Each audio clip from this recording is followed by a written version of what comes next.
Welcome to the Queer Spirituality Podcast. I'm your host, Julian Crosson-Hill.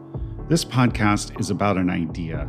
It's the radical idea that queerness is a gift and that the divine celebrates it rather than merely accepts it.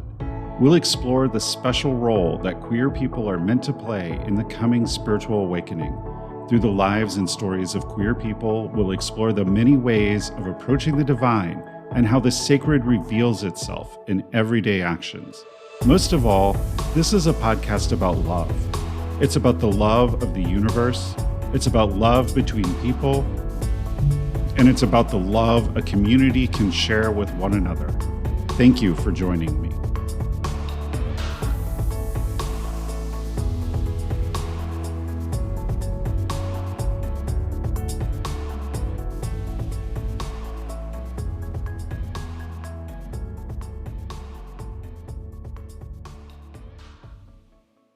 Hello and welcome to this episode of the Queer Spirituality Podcast. I'm your host, Julian Crosson-Hill, and with me today is Kristoffer Hughes. Kristoffer is the chief of the Anglesey Druid Order, a Druid graduate of the Order of Bards, Ovates, and Druids, and its 13th Mount Haemus Scholar. He is the award-winning author of several titles on Celtic spirituality and Druidry, and the designer of 3 tarot decks. He is a Welsh language television presenter and stand-up comedian. Welcome to the show, Kristoffer. I'm very happy to be here. How are you? I'm good, thanks, and I'm glad to have you here. So, jumping right in, I always like to ask my guests right off, what does queer spirituality mean to you? What is queer spirituality? Well, I would imagine that queer spirituality for me is the entire spectrum of expressiveness that I express as a functionality of my spirituality. So it's not something that can be wholly segregated out of my spirituality. It makes up the whole of who I am. So therefore, it's integral to who I am as a druid as well. So it's part and parcel of who and what and how I see the world. The lens through which I see the world is informed by many things, not just my queerness, but that is certainly one of the lenses through which I perceive the world. And of course, the way in which I engage with my spirituality. And so yeah, it's integral, I would say. Okay. Yeah, wonderful. So kind of the very holistic approach to spirituality, and also that idea of, queerness is at least part of the lens through which you see your spiritual path.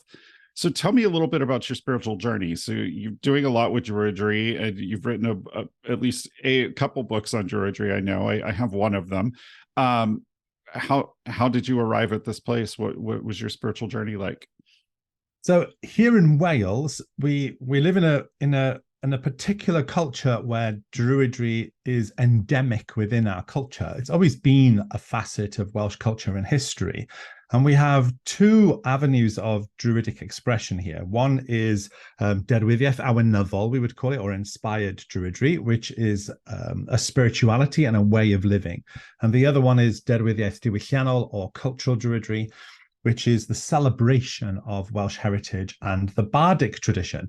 But at the center of that particular tradition are Druids and ceremonies and rituals that involve Druids. So to anybody who looks in from the outside, it looks incredibly pagan on the surface of things, and is often criticized when people like the Archbishop of Canterbury was initiated into that Druid godhead in the mid-2000s and received heavy criticism because he was engaged in what they saw as a pagan ritual. But of course it wasn't. It's a cultural ritual.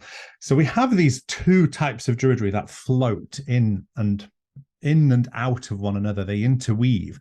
So whilst I'm a pagan, animist, polytheist Druid, I'm also about, which I'm very, very excited about. So by the time people actually listen to this podcast, I will have been initiated into the other godhead of Bards, into the other Druid order. And that happens on August the 11th. And I'm extremely excited about it because not only are they acknowledging me as a pagan Druid, but my queerness and everything is celebrated and wholly embraced within the structure of that Druidry as well as my Druidry. So it's a very inclusive, very welcoming, very safe space. And both of those aspects have been a part of my life since I was born. They've always been there. They've always been an element of my culture.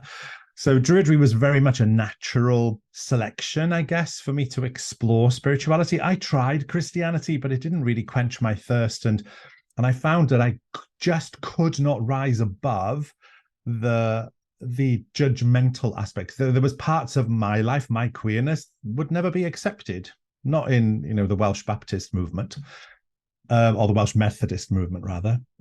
So I was already at loggerheads with it. And within Druidry, I found a place in which I could be myself without having to apologize, without having to somehow circumvent who I was in order to be a person that wanted to practice a spirituality.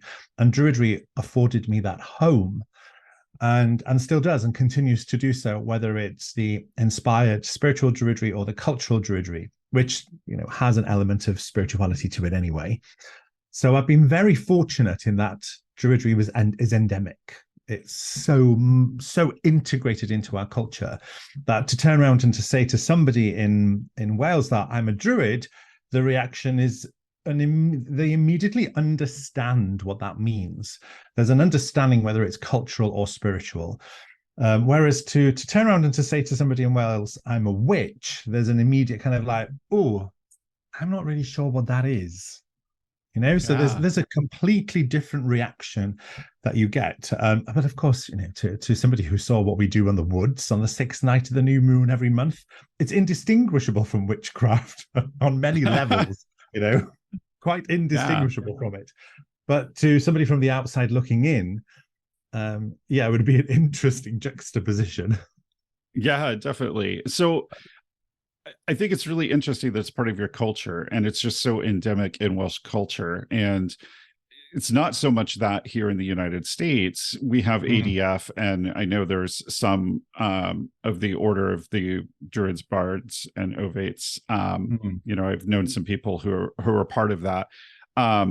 So for our American listeners who are more familiar with Wicca and witchcraft, can you sort of give the high level overview of what Druidry is? So Druidry is essentially an animistic spiritual practice. We perceive that the entire world has within it a habitation, has within it a spark of the divine, or is a place in which the divine resides. Everything from a blade of grass to a mountain, to a mouse, to a person. And we perceive the world through a polytheistic lens. So we have a number of deities, and we don't dictate whether somebody would connect or work or develop relationships with those deities from a hard polytheistic point of view or a soft polytheistic point of view, but rather from the point of view that works for them.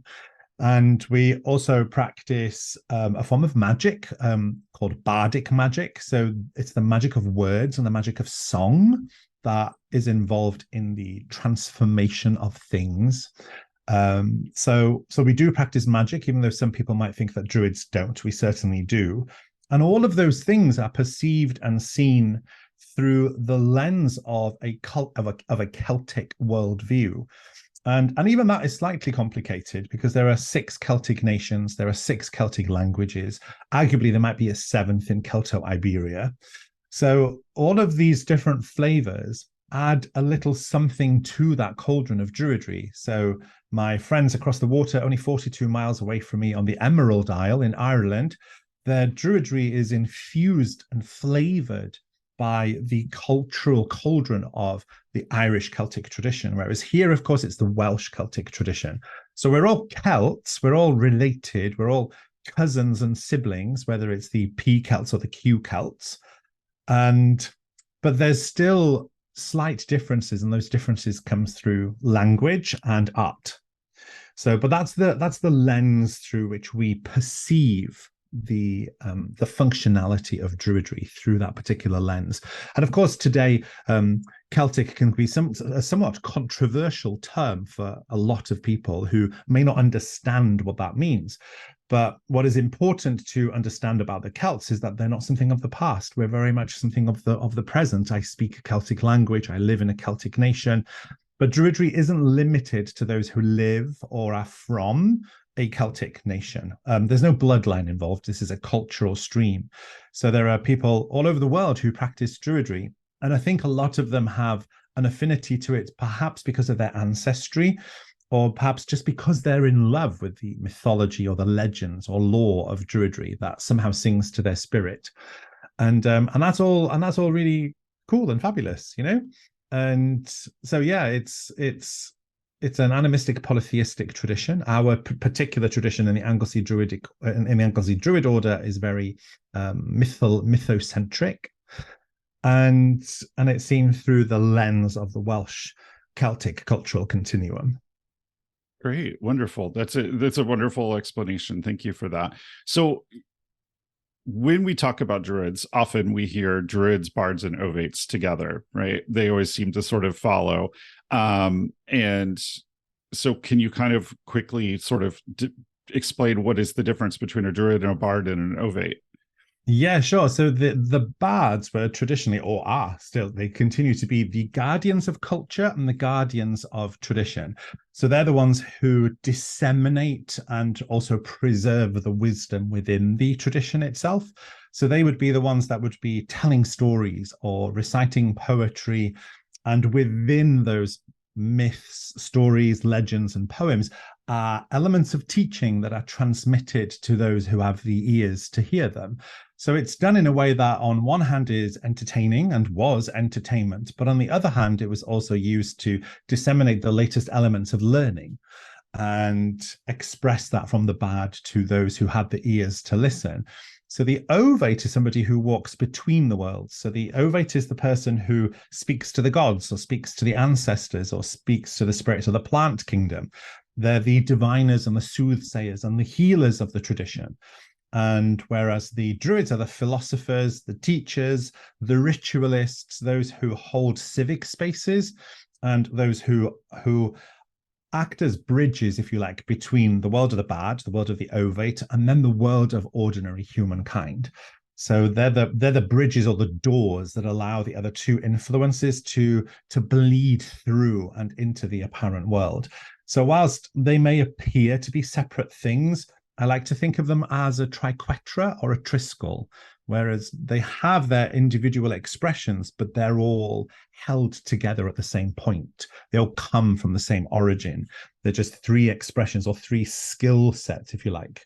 And some people may be very much attuned to just wanting to be a bard or wanting to just be a healer without really doing any civic rituals. So and that's lovely. It gives one the freedom to be able to express their talents and their abilities to the best way possible, to be the best version of themselves within the tradition. Yeah, that's a really unique perspective because it does give that sort of flexibility. Because some of the other traditions that I've been a part of, it's sort of like one person's expected to be able to do all of that. And and that's fine if you can. Some people have that ability, but not everyone has that calling or that desire to do all of those things. So that's a lot. Yeah, it is a lot. It is a lot. Yeah, so tell me a little bit about how Druidry handles queerness. Oh gosh, it's wholly embraced, because I think I think I'm correct in saying this, but I believe I'm the only openly gay male who is a head of a Druid order in the Western world. I think I'm the only one. Certainly of the big ones, OBOD, BDO, ADF, RNOADA, and all of those. I think I'm the only one who's an out, open gay man. And I head a Druid order, so that's going to influence and inspire the structure of the Anglesey Druid Order as well. And what I love about Druidry is that Druidry is inherently non-binary. We don't fall into the same categories as other binary systems. So take, for instance, something like Wicca that can be seen as a very binary system. Ours is the opposite of that. Well, one is not expected to honor a male divinity and a female divinity with equal amount of stress or tension. One is free to be able to express their connection to the divine in a way that reflects who they are in the world as well. And And what I particularly love about some of the archetypes or some of the deities that we have within the tradition is that they defy the gender norms. We have several of them, the same in the Northern tradition as well. There are some figures that just defy gender conformity. So they kind of like, they smack that in the face and they challenge it. And I love those particular figures that we have in our own mythologies that allow us to perceive gender and gender roles. That these things were written hundreds and hundreds, if not over 1,000 years ago, but they still contain these mysteries that are relevant and things that we're talking about and affect us to this day. So because I'm an out gay man, that certainly influences the way in which the Anglesey Druid Order holds a space for people who are either gender non-conforming, people who are free to express their sexual identity and attractions. So we have a whole mixture of people, an entire spectrum, from people who are trans, from people who are LGBTQ, all of the Qs and the pluses and the Is and the Bs and the Cs. We've got them all. Yeah. And that's really lovely because it feels very inclusive. It feels very safe. None of our practices cause people to and if anybody was to be uncomfortable by any of the practices, it's a safe space in which they can express how they feel about that. And perhaps then the order can shift or change some of its practices to reflect that. But so far, nothing like that has ever happened. And I think it's because we are a very inclusive space. So when I go into the wider Druid world, so say, for instance, with OBOD, I'm a Druid graduate of OBOD, and it's the same there as well. The emphasis, I guess, is not so much on one's queerness, but one's doing of Druidry. It's more about, okay, so you're a Druid, how do you do your Druidry? And of course, all of the elements that go into the making of a person is built into that, but it's not just exclusively one's queerness that's going to reflect itself or express itself in one's Druidry. And it's certainly not mine. There's more to me, than just that particular aspect. But I'm very proud and I'm very honored to be a part of a community that is very inclusive, and that when there are problems, and there certainly have been problems in the wider Druid communities, they're addressed, and they're addressed quickly, and they're addressed efficiently. And I like that, on the honesty that's inherent within the tradition and its ability to be able to look at itself from the point of view of a multitude of peoples and colors and diversities, and all of that good stuff is in the cauldron of Druidry. And I feel very proud of being part of that tradition, very proud. Yeah. So something you said that I want to kind of highlight, because I think it was really interesting, is, you were talking about the mythical figures who sort of play with gender a little bit and how old they are. And it just reinforces that idea that queer people have always been here, because we look at these in every culture, there's sort of these figures who sort of bend gender stereotypes, bend gender roles, bend, even maybe hint at other types of sexuality. There's old priesthoods that sort of had a gender variant element to them. And so it's like, we've always been here. But I'm curious, for a lot of the listeners who may not be familiar with some of these figures from Celtic spirituality, like, what's one of your favorite ones that you can share? So one of my oh gosh, can I pick one? Oh my word, it's so difficult. I have two in a way, because they work together, as it were, and they're almost inseparable in a way. And those figures are Gwydion and Aranrod, and some people may know Aranrod as Arianrod. And these come to us from the fourth branch of the Mabinogi. So this is a body of really old Welsh mythological cycles. And of course, they were written in they were last written in the medieval period. So you have medieval customs and practices that overlay these mythologies, a syncretic layer, if you like. And when we look at the way in which Aranrod behaves, she behaves in what would have been perceived in the medieval period to have been an anti-womanly anti-womanly behavior. She did not conform or behave in a manner that was expected of a woman in medieval Wales. And then Gwydion, who she has this battle going on with, he also behaves in a way that would not have conformed to the way a man would have behaved. So their gender roles are kind of swapped over, and they take on each other's assumed gender role. And that causes not only wonderful entertainment for anybody who's listening to these stories, because the people would have been a bit shocked, by the starkness of the behavior of these individuals. But when we look at it through a modern lens, what we see are people who are just not gender conforming. And Gwydion is the one who raises a child.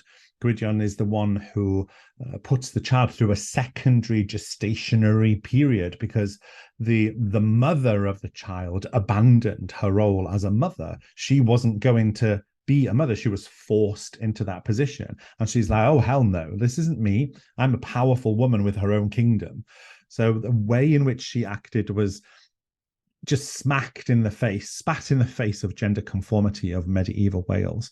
And they're really interesting characters to look at, because they can tell us so much about who and what we are and what our assumed roles might be, And the fact that they're there, and the fact that they've always been there.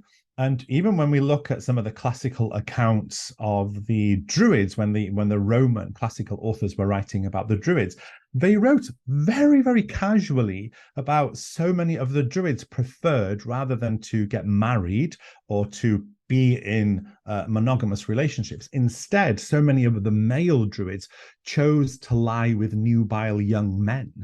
And they just made these comments not in any way that was judgmental, but rather like, oh yeah, so they have sexual encounters with nubile young men, which seems to have been the Druids' preference in the classical era.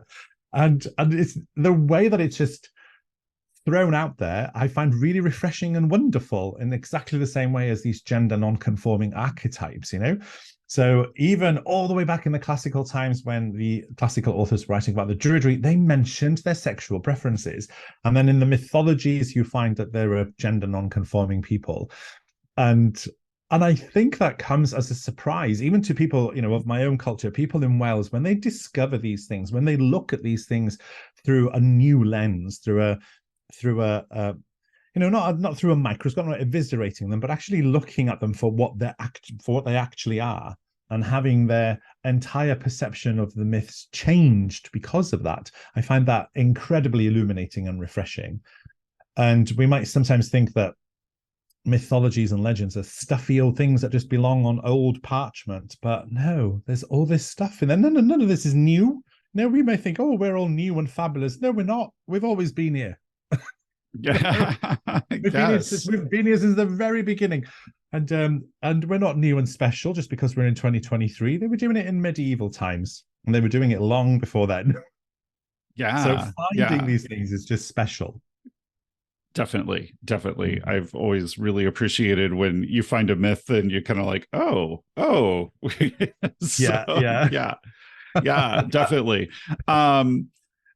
You mentioned something when you were talking about Druidry and queerness, about the sort of inherently non-binary nature of it. And I know that in Wicca in particular, it's something that sometimes queer people struggle with. I once taught a workshop at Pantheacon, and I had a lesbian say, I don't really want to include the god in things because I don't relate to that. It's not really who I am, and I was like, so don't, right? So don't was my answer.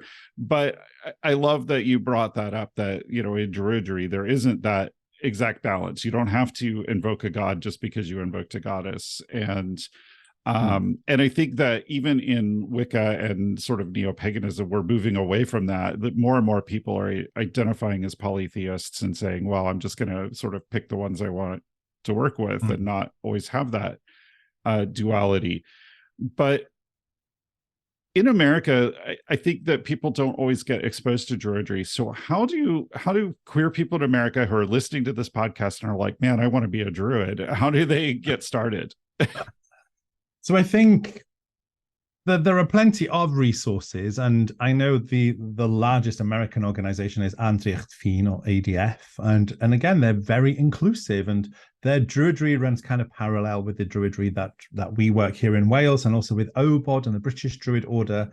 There is an inclusiveness, and that inclusiveness does come from the fact that most of those systems are non-binary by their very nature, and so those organizations, they are out there. We're out there. We run, online training programs as well as OBOD and BDO and ADF.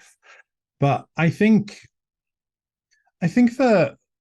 the thing that people find refreshing when they come to Druidry in particular is that rather than having to be devoted to a particular god, a particular goddess, or having that moderation or balance between these two energies, is that we tend to have a family tree of deities and spirits and ancestors, and that the relationship that we forge with these deities are very much in line with the relationships that we forge in the apparent world. So there are certain things that I might go to my sister for, or the succor that I take from my mother is going to be very different from that from my grandmother, to that from my husband. But those relationships each have value and each have meaning, but in very different ways.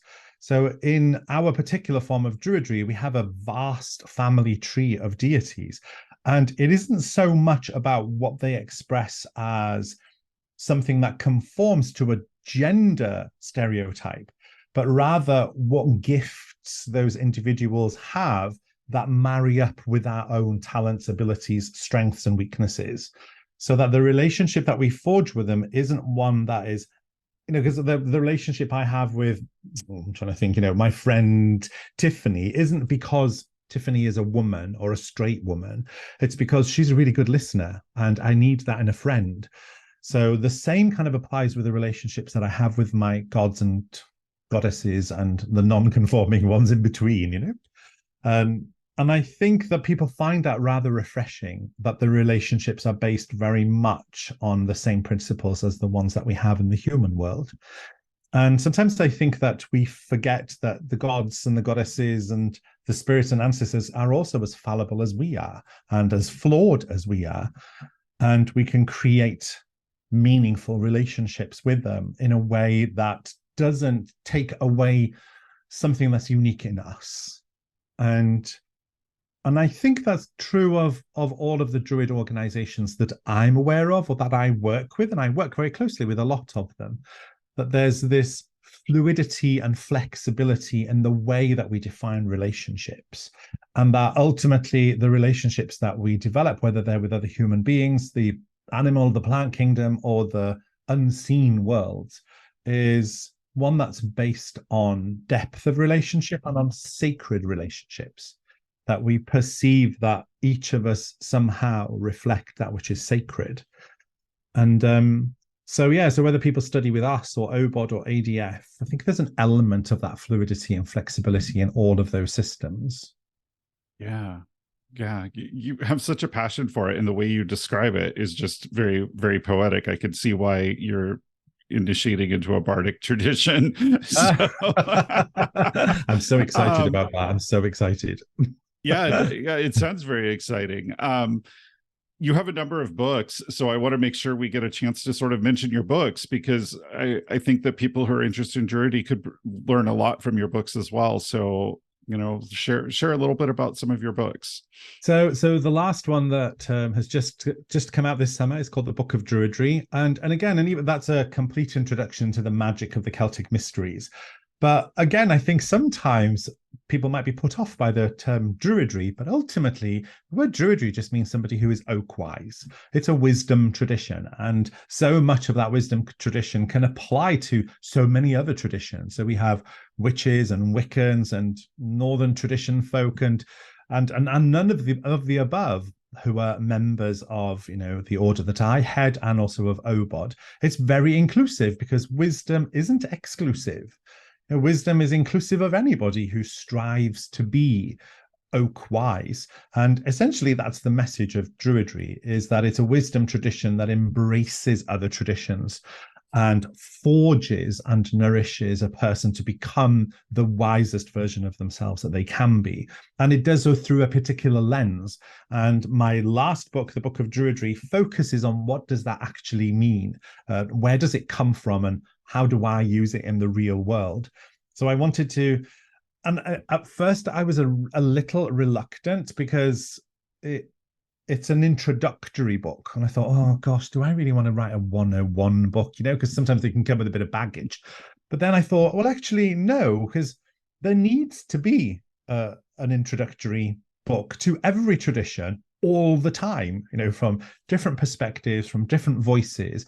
And I wanted it to come from somebody who is a head of a Druid order, a native Welsh speaker, and also a queer person, because I think having those voices out there, including mine, is important, that people can perceive that, okay, this guy's written this book, and that is part of the lens that colors his perception of what Druidry is. And even though I don't really go much into my queerness in my Book of Druidry, it's certainly there because it informs so much of who I am as a person. It can't not be in there. So, and I think having that representation out there is really important. So yeah, having a platform to write books in itself is something that I constantly pinch myself. Sometimes I find it very terrifying because I feel like an imposter because English is my second language, and I think that somebody one day might find out. I go, you're not English and you're writing books in English. Oh, and the whole world will fall apart.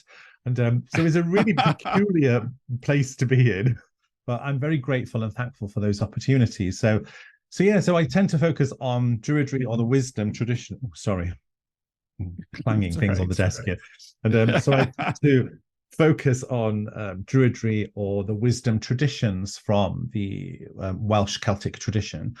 And so my last book focuses entirely on one of the goddesses from that tradition, who is very popular in not only the Druidry world, but also in witchcraft circles, the goddess Ceridwen, the goddess of inspiration. So I wrote an entire book about her because nobody had. I thought, somebody should. So I did. And but I'm also a huge tarot fan. I'm a huge tarot nut. And so I design tarot decks as well, which is a lovely thing to do. I absolutely adore that. And my Yuletide Tarot is out now, just come out. Okay, great. Well, we'll certainly link to that so that people can go find it in the description.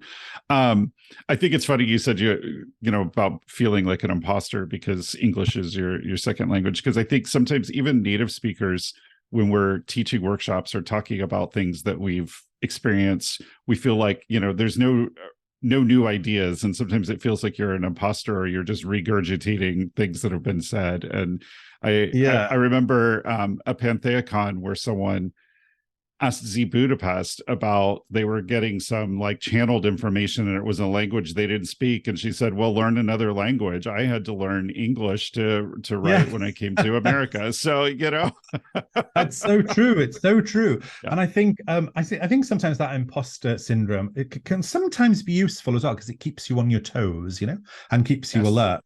And I've suffered with it all my life. I suffered immensely and still do to this day of imposter syndrome, even within the gay community.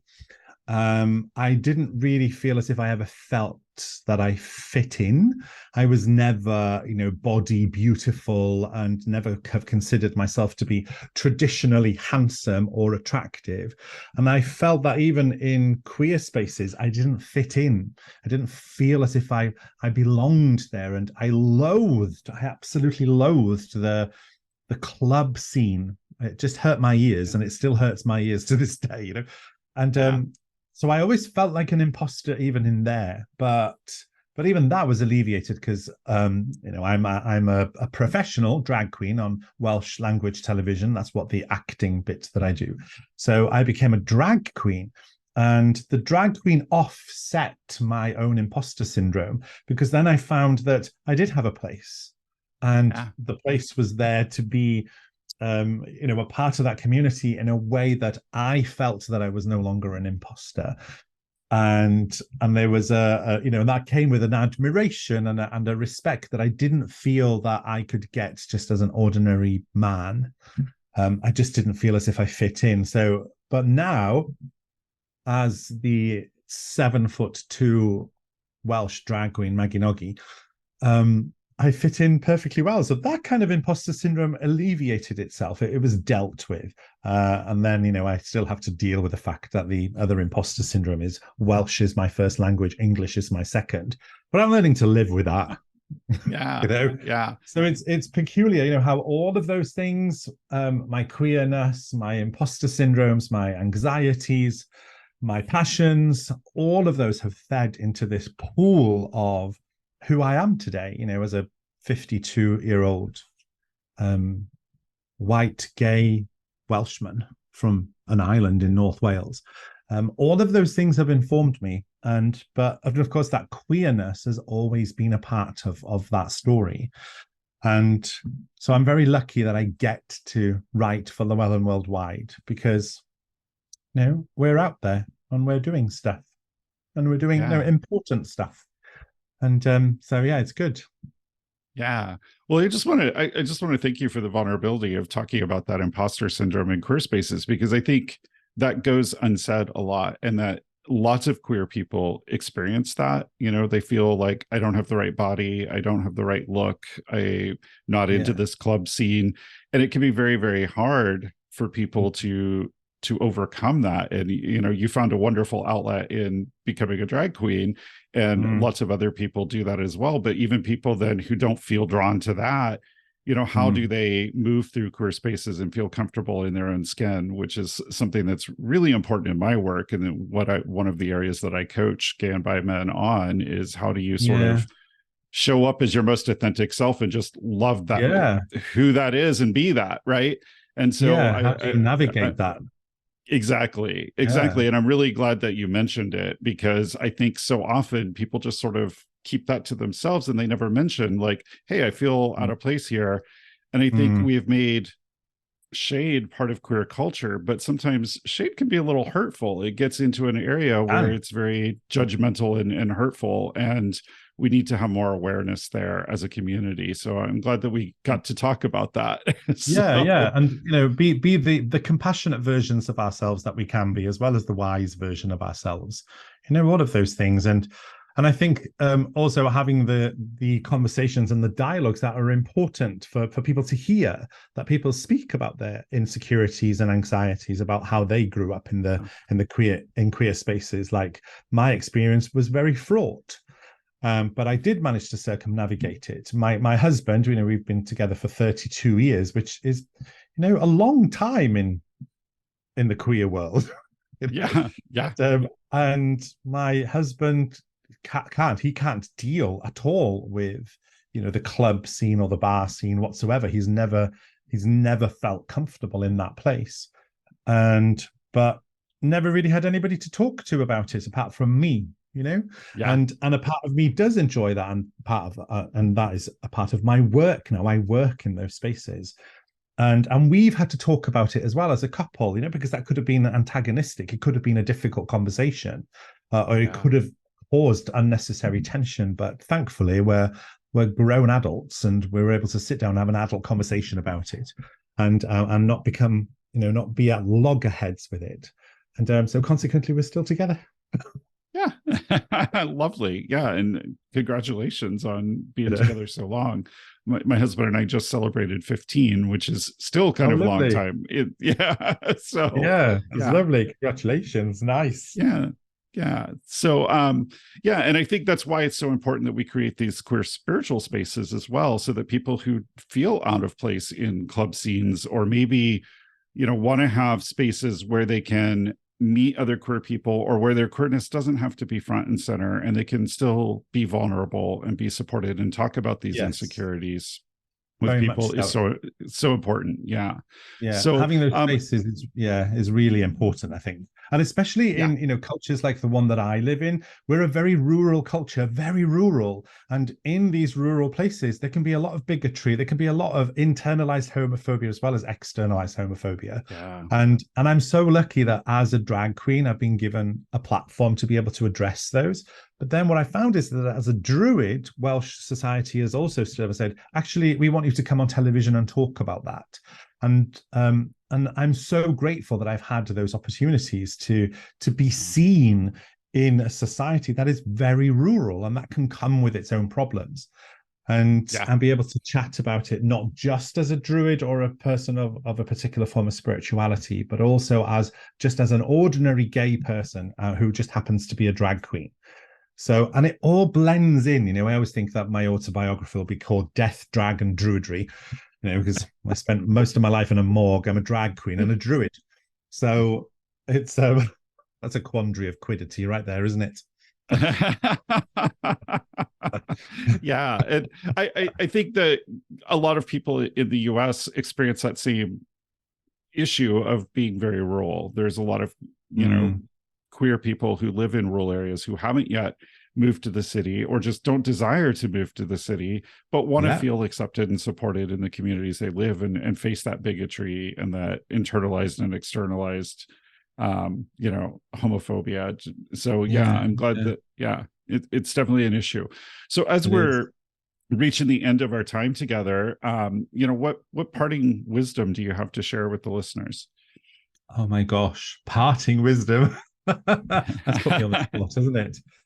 Do you know there's it's tricky, isn't it? Because I have a storehouse of wisdoms for particular things, but now I'm trying to think, how does that apply to queer listeners? I think that ultimately all of our actions in the real world should reflect who we feel internally. And to be the best version of ourselves means that we have to start by being honest with who we actually are. And unlike so many people out there, I suffered with my own internalized homophobia, internalized misogyny, but I had to deal with them. I had to have a word with myself and speak to myself about these things. And also it took me a long time to come to the realization that what other people actually think of me is really none of my business. And that I can still strive to be the best person that I can be.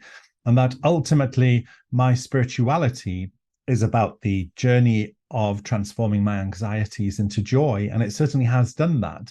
But that also means that I have a responsibility to help other people transform their anxieties into joy, which I hope that I go in some way to doing. But responsibility is a peculiar thing because it implies that we have to have the ability to respond to where that sense of responsibility comes from. And I think that always starts with who and what we are, how comfortable we are in our own skin. And sometimes we may not feel very comfortable in our own skin, and that's okay. It's okay to not feel comfortable.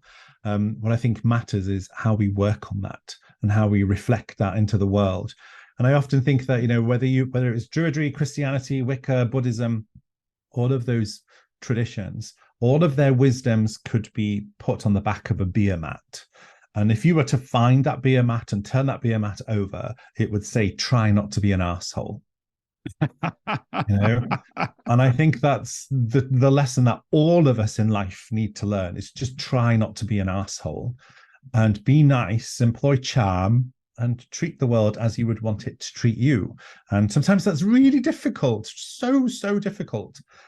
But striving to not be that arsehole in the world will make a huge difference in the world.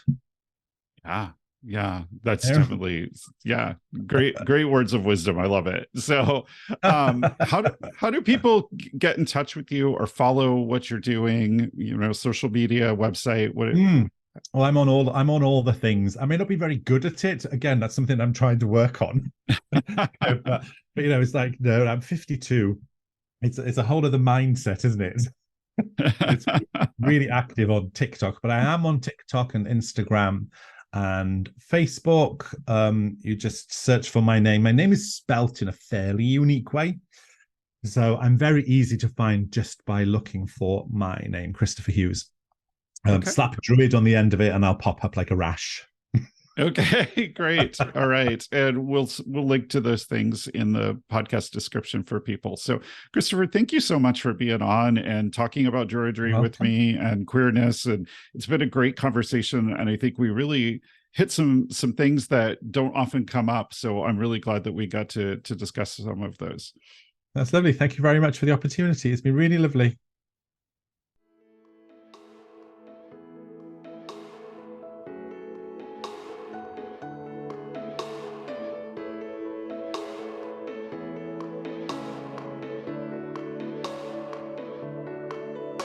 Thank you for listening. This has been the Queer Spirituality Podcast with Julian Crosson-Hill.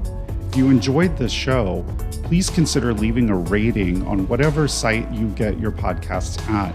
Rating the show allows other people to discover it and be exposed to these ideas around queer spirituality.